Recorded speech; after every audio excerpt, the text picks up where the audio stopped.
Buat apa tu? Tunjuk sikit. Macam mana buat macam tu tadi?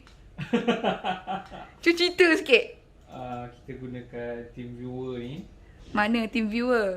Ni team viewer ni. It's another app. Okay. Kita boleh control another computer. Alright. Ataupun kita boleh let other computer control kita punya computer. Okay. So authentication dia semua kat sini lah. Sama ada remote control ataupun control remote computer. Macam tu lah. So yang tadi kita buat tu, silap kita. Oh.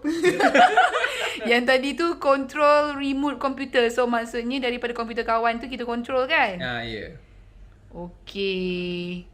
Okay, terima kasih menjadi hantu pada hari ni. Okay, so ini komputer yang tadi kita access. Ni komputer hantu ni tadi. Macam mana tiba-tiba dia boleh on kan. Zoom in, zoom out, zoom in, zoom out.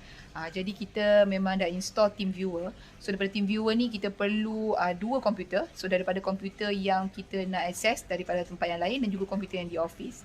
Jadi kita pasangkan apps tu dan juga kita buka daripada komputer ni, dapatkan password dan bila kita nak buka daripada rumah, jadi kita masukkan password dari rumah lah untuk kita access di komputer. Cuma kita kena pasang disk komputer, sentiasa pasang lah disk komputer. Itu sajalah. Kalau malam pun kena pasang jugalah. Itu yang nampak macam zoom in, zoom out, zoom in, zoom out kan. Okay. Alright. Okay, ciao.